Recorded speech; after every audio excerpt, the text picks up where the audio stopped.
Rapaziada, bora tá vendo aqui então a reação do rival do Flamengo, vendo aqui, reagindo ao 8-0 do Flamengo pra cima do Vitória, um atropelo, um amasso. Cara, o Flamengo amassou o Vitória no Maracanã, então, tá? Bora tá reagindo aqui a um vídeo aqui do Josão, primeira vez que eu trago o Josão aqui, assisto ele há muito tempo no canal antigo dele ainda e tudo mais, então, bora tá assistindo aqui um pouquinho do vídeo dele aqui, do rival do Flamengo, né? Lembrando que ele é vascaíno, tá? Pra você que não sabe, já vai aqui no canal dele, tá aqui no link da descrição, tá? Então bora tá reagindo aqui a esse vídeo. Cara, eu confesso pra você que eu fiquei em dúvida se eu faria ou não esse vídeo. Eu acho que depois de uma goleada desse tamanho vai ter muita gente já falando e eu sinceramente não sei se eu tenho algo a contribuir, algo a mais pra ser falado, porque depois de uma goleada igual essa, eu acho que vai ter muita gente comentando e muita gente mais capacitada do que eu.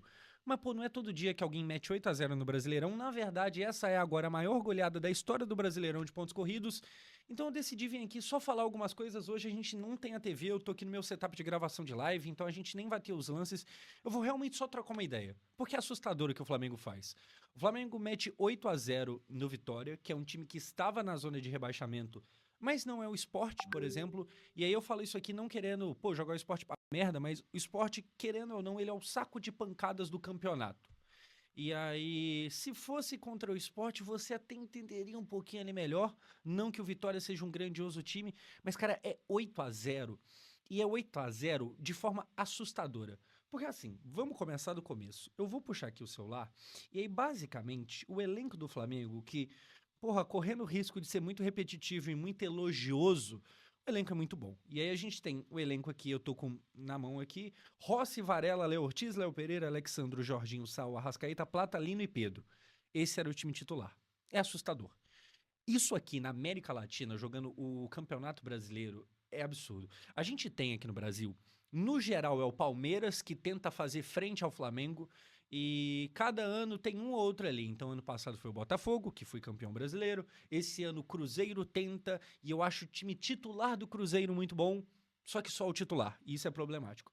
E aí que tá o grande trunfo do Flamengo. O titular é ótimo, o reserva também é muito bom. Cara, é assustador. E aí, como é que é o jogo? Eu tô aqui com a lista de quem fez o gol em cada momento. A gente tem aos 2 minutos do primeiro tempo Samuel Lino, aos 3, Pedro, e assim começa 2-0 com 3 minutos de jogo. Cara, eu tava assistindo o jogo, tá? Então eu tava assistindo o jogo e quando começou ali, pô, eu tava tipo assim, sabe quando você começa o jogo ali, pá, numa segunda-feira, pá e tudo mais. Aí você começa o jogo ali, você tá ainda se assentando ali no sofá, ali na cadeira ali, pá, se ajeitando ali, pum, gol. Aí beleza, 1 minuto e meio, gol, Samuel Lino. Aí passou mais 1 minuto, gol, 2-0. Eu falei, mas que isso? Que isso, meu Deus do céu? 2-0 já? 4 minutos, 2 gols. 4 minutos, 2 gols. Cara, foi um bagulho de louco. Foi um bagulho de louco. Cara, é absurdo. Assim, ao tomar 2-0, o Vitória tenta abrir mais o time pra tentar sair pra ver se empata. E isso não é uma percepção minha, não foi eu que reparei isso, é o Kaiser que fala depois do jogo, que pô, depois de tomar 2-0 estando na zona, a gente teve que sair um pouco mais e aí acaba que abre ainda mais o time pra tomar uma goleada. E aí, aos 34, o Arrascaeta, com uma assistência do Lino, o Arrascaeta faz o terceiro gol e termina o primeiro tempo. Cara, vamos começar com Lino e Pedro deveriam estar na seleção? Talvez sim. Eu falei no meu vídeo de hoje da convocação que o Pedro se auto-atrapalhou. Porque o Pedro ele foi maltratado pela diretoria, não pelo Felipe Luiz. Eu sigo achando que a postura do Felipe Luiz não tem muito que ser comentada, tá ligado? Eu acho que tem gente que acha que foi errado, que foi exagerado. O Pedro acha, o Pedro falou isso, que ele foi exposto. E eu acho que não. Eu acho que. Eu admiro a postura do Felipe Luiz, a postura da diretoria não. E aí, por causa de todas essas tretas e problemadas, eu acho que o Pedro acabou colocando um passo pra fora, um pé fora da seleção, e eu culpo isso, a treta, a polêmica e não o futebol, porque o futebol do Pedro é muito bom. Cara, eu acho o Pedro um atacante, assim, absurdo. Muito bom mesmo. A ponto de, quando começou a ter aquela polêmica de Felipe Luiz, Pedro afastado, Pedro nem relacionado, parecia que tinha chance do Pedro não continuar sendo um jogador do Flamengo. E aí eu lembro de comentar com um amigo São Paulino falando, cara, se eu sou o São Paulo, cara, eu quebro o recorde de contratação. Sei lá, quem que é o mais caro? É o Pablo? É o Galopo? Mano, pega todo o dinheiro que tem, se é que tem, e tenta trazer o Pedro.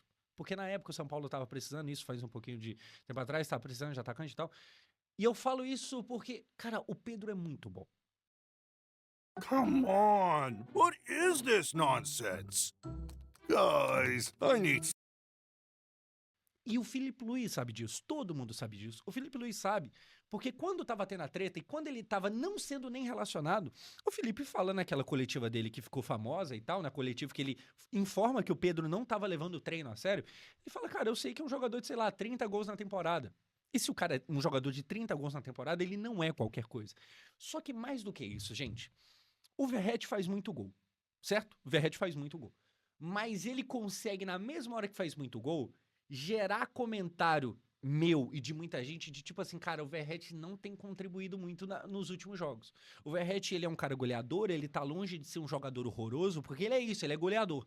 Só que, cara, ele não gera jogo. Tem bola que se não vier do jeito certo, o Verratti não faz nada. Se você entregar a bola no pé do Verratti fora da área, ele não vai contribuir com muita coisa. O Pedro não é assim. O Pedro faz os 30 gols da temporada e ele é muito bom jogador. E aí, cara, hoje a gente tem lá na seleção o João Pedro do Chelsea, esse eu acho muito bom também. Matheus Cunha, muito habilidoso também. A gente tem o Richarlison, que é um cara que foi bem em Copa, e eu falei disso no meu vídeo, que é um cara que, aí que tá. Eu acho que ele goza do prestígio com o treinador, eu acho que o Ancelotti gosta dele, então tem essa simpatia do Ancelotti. Falando de bola jogada, apesar de que o Richarlison também tá bem lá no Tottenham nesse começo de Premier League, falando de bola jogada, eu acho que o Pedro não deve nada pro Richarlison. Na verdade, talvez o Richarlison deva pro Pedro. Tá, e Pedro e Caio Jorge? Cara, o Caio Jorge tá numa temporada muito boa. Porra, fazendo gol pra caramba. Titular, coisa que o Pedro nem sempre é. Mas habilidade, e o Pedro está jogando bem há mais tempo. O Pedro, ele tem mais prova de que ele é bom. O Caio Jorge, ele não tem nenhuma temporada jogando bem, porque o ano ainda não acabou, a gente tá no mês 8. O Pedro, ele tem muito mais do que uma temporada e ele é sempre isso aí. Cara, aquele gol que ele faz, que se eu não me engano é o terceiro gol de hoje, eu acho que é o terceiro, ele dá um elástico e ele depois dá meio que uma cavadinha, alguma coisa assim. O elástico é muito bonito. É muito recurso. O Pedro não é um jogador baixo, só que na mesma hora que ele tem esse porte físico, ele tem habilidade com os pés, e isso que eu acho que me ganha bastante, só que todo o resto ele tem também. Então ele tem todo o lado físico, ele vai bem no alto. O cara é muito bom jogador. E aí, passando pra outro, que é o cara que dá assistência pro gol da Arrascaeta e depois faz os seus gols, Samuel Lino. Eu não falei do Samuel Lino como opção ao Martinelli, que esse sim foi convocado. Eu acho que, pô, o cara que tá na Europa, normalmente ele tá na frente porque ele tá na Europa. E eu sou um cara que, você sabe, eu não costumo, sabe, mentir, não costumo esconder isso, que eu costumo puxar saco da Europa. E o Samuel Lino, enquanto esteve no Atlético de Madrid, a gente não pedia ele na seleção, a verdade é essa. Só que, cara, olhando o que ele faz agora no Flamengo, eu não sei se é só uma questão de aqui no Flamengo a gente acaba acompanhando mais de perto. O Samuel Lino é muito bom, gente. É muito bom. Hoje ficou fácil, porque em estado de graça, você tenta, sei lá, passe de letra, você tenta um drible de quando tá no 0 a 0 você não tenta. E hoje tava tudo dando certo, o jogo já tava ganho, aí ele tava tentando umas coisinhas aqui, outra ali. Mas ele tenta uns lances muito bonitos. Ele faz umas coisas que, cara, é impressionante. E aí eu não sei se o Martinelli fez por onde estar na frente do Samuel Lino. E é muito louco porque o Ancelotti, e eu imagino que não só ele, a comissão dele, acompanharam de perto, acompanhou o Ancelotti e acompanharam o staff dele ali. Pô, o Flamengo e o Campeonato Brasileiro, ele tem visto muito jogo do Brasileirão. Pô, eu não sei se ele viu alguma coisa que prove pra ele que o Martinelli mereça mais vaga nessa seleção do que o Samuel Lino. Mas tudo bem, certo? Tudo bem. Beleza, o Flamengo faz o 8 a 0. O Flamengo, cara, ele caminha a passos largos pra ganhar esse Brasileirão. O Flamengo meio que optou por deixar a Copa do Brasil meio de lado, e aí ele tá firme na Libertadores e no Brasileirão.